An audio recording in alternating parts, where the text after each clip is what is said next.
Thank you, Chairperson, sir. I rise to oppose the Mines and Minerals Amendment Bill 2021.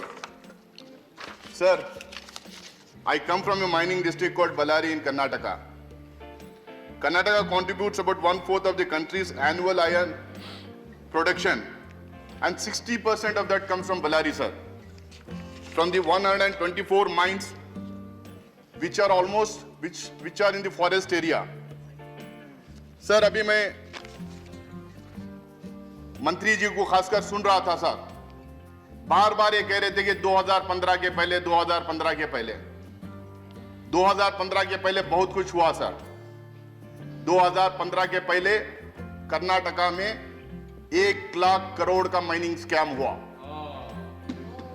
2011 में कर्नाटका के लोक आयुक्त report के द्वारा वहां के चीफ मिनिस्टर को इंडिक्ट किया गया था। अभी जो करंट चीफ मिनिस्टर है 2011 में उनको रिजाइन करना पड़ा and he was arrested in that case sir. उसके बाद में वहां के जितने बल्लारी में खासकर बल्लारी के जो बीजेपी के मंत्रियां थे, जो एमएलएस थे, एमएलसी थे, उसमें ज्यादातर लोग जेल में जाके आए हैं और कुछ लोग अभी भी मंत्री हैं।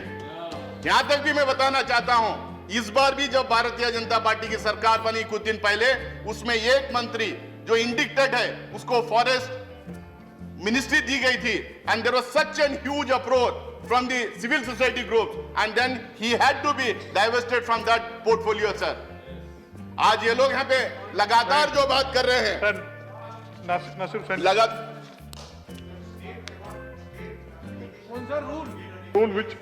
which rule?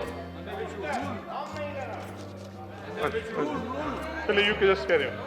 सर यहाँ तक सर राज्य तो इतना टाइम भी देना चाहिए सर हमको। सर यहाँ तक सर यहाँ तक वो जो रिपोर्ट आई थी, जो लोग रिपोर्ट आई थी, इनके जो हम दो हमारे दो में से एक, वो भी इंडिक्ट उसमें हुए थे, Adani enterprises sir.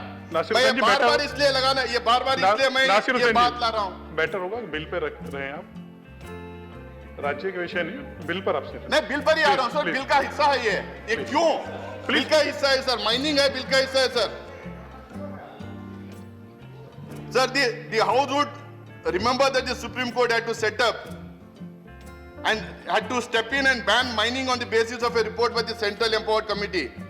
Sir, I would like to emphasize that in 2011 story, it was not the mining mafia, it was not the political class, but the people of Ballari and the environment which was suffering, sir. And once again, through this bill, the losers of unfettered mining operations would be the people and the environment, which the big corporate players would leech of the precious resources and capitalize on them, sir. Sir, the bill opens more mining sites to private players, including reallocating current public sector owner sites to private players, basically trying to benefit the mining barons in this country, sir. Sir, ये जितनी बार इसमें मुझे ये समझ में नहीं आ रहा कि इतनी बार अमेंडमेंट क्यों ला रहे हैं। 2015 में, 2016 में, 2020 में, 2021 में, मुझे ये समझ में नहीं आता क्या ये मिनिस्ट्री केपेबल नहीं है कि एक बार अमेंडमेंट लाके सारा डिस्कशन करवा के उसमें अमेंडमेंट करवा दिए। मेरे परसों जो चिदम्बरम साहब जो बजट पे रिएक्शन दे रहे थे, उनकी एक बात मुझे याद आती है, the most important thing about this government is the incompetence, and because of the incompetence that this economy of our country which was one of the fastest growing economy during the UPA time, is now one of the fastest declining economy in the world, sir. ये बार बार जो लेके आ रहे हैं, इसके पीछे आखिर कौन सी lobby है? आखिर कौन इनको बार बार जो है फोर्स कर रहे हैं कि हर साल हर 6 महीने में हर साल में अमेंडमेंट लेके आए? अभी हमारे मंत्री कह रहे थे 2015 के पहले चिट्ठी आती है और माइनिंग ब्लॉक दिया जाता है।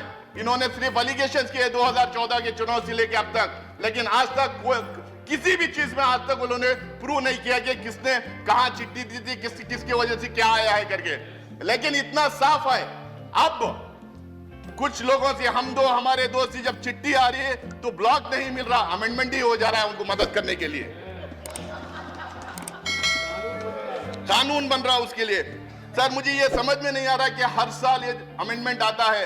प्री लेजिस्लेटिव कंसल्टेंसी हमारे हिंदुस्तान में कुछ है, हमारे हिंदुस्तान में कुछ इंस्टीट्यूशंस बनाए गए हैं, part of a parliamentary democracy, part of a parliamentary process sir. उसमें कंसल्टेंसी होती है, वाइड रेंजिंग कंसल्टेशंस होते हैं, उसके बाद ही स्क्रूटिनी होने के बाद बिल पार्लियामेंट में लाई जाती है सर।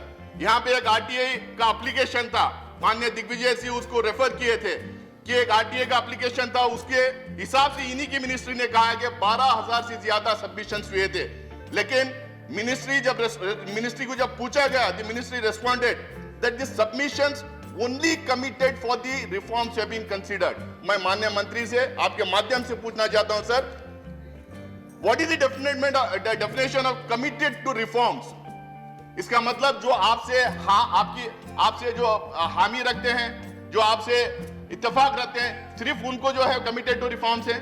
जो लोग आपसे डिफर करते हैं, जिनका ओपिनियन डिफर करता है, जो कहते हैं कि नहीं ये नहीं हो सकता, इसमें और कोई प्रावधान होना चाहिए, वो कमिटेड टू रिफॉर्म्स नहीं है।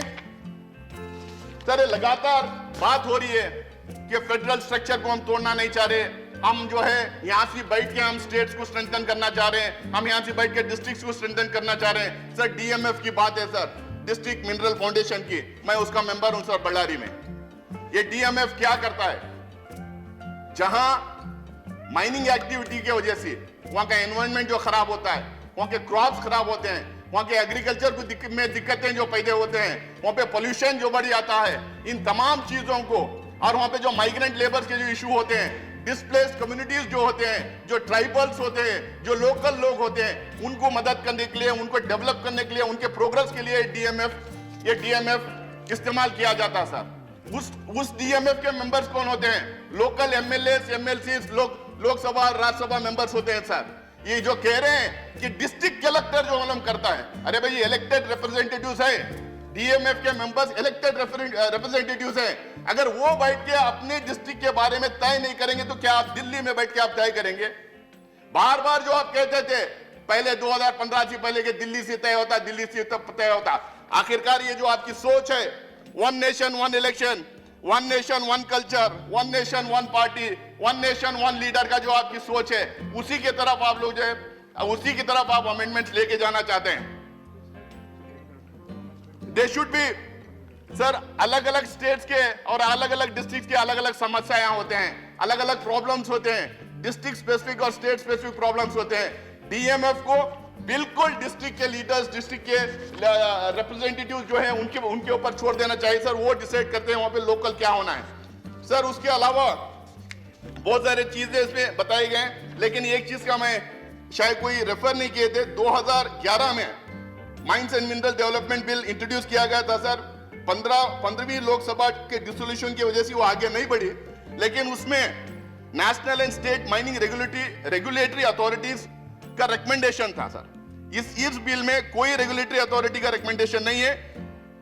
अगर लेवल प्लेइंग फील्ड करवाना है पब्लिक और प्राइवेट प्लेयर्स को, हम लोग को एक रेगुलेटरी अथॉरिटी चाहिए सर। जबकि इलेक्ट्रिसिटी में है, टेलीकॉम में है और दूसरे सेक्टर्स में है, तो इसमें क्यों नहीं हो सकती सर? इससे मुझे लगता है कि ज्यादा ट्रांसपेरेंसी भी होगी, इससे फायदा भी होगा सर। कैप्टिव माइनिंग की बात हुई है। पहले ये बोला गया था कि एंड यूसेज जिसका है सिर्फ उनको माइन दिया जाएगा, उसके बाद में 25% उनको सेल करने का उनको आजादी दी गई। पिछले ही साल दी गई थी 25% की, आप 50% सेल करने की आजादी दी रहे। आखिरकार ये कौन है ये लॉबी? किसके वजह से ये जो है अमेंडमेंट ला रहे हैं और इस तरीके का छूट दिया जा रहा है? मेरा कहना यह है सर, सिर्फ कुछ लोगों को बेचने की आजादी नहीं देना चाहिए। हिंदुस्तान में ट्रांसपेरेंसी होना चाहिए। हर तमाम लोग जो इस फील्ड में आना चाहते हैं, ट्रांसपेरेंट भी करो, ओपन भी कर दो, ताकि जो है और लोगों को लेवल प्लेइंग फील्ड इसमें मिल जाए सर। उसके अलावा एक मिनट सर, इसमें ऑक्शन की बात की गई है sir. Only the state can be the owner of the mine sir, only the state can be the owner of the land sir, only they have the right to auction sir.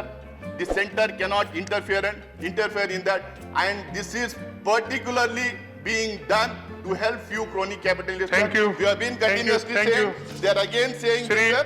और finally sir एक चीज मैं याद दिलाना चाहता हूं sir, 1973 में इंदिरा गांधी जी ने नहीं, नेशनलाइज समाप्त करके कीजिए, प्लीज, कोल इंडिया लिमिटेड बनाया था सर, उसके बाद ही नहीं, डिसिप्लिन अब आप आया समाप्त था। कीजिए। मैं इस सरकार से अपील करूंगा कि इसको श्री select जोगनी- कमेटी में भेजे। Shri Joginapally Santosh Kumar. Wide ranging consultation Shri Joginapally और संतोष इनकी कुमार, नंगी नाच और समाप्त जो कीजिए। लूट मचाना चाह रहे हैं उससे जो है धन्यवाद। देश को बचा जाए। धन्यवाद, thank you so much sir. धन्यवाद। Not present. अशोक सिद्धार्थ जी, आपका नाम पुकारा गया था, आप नहीं थे, आप दो। अच्छा।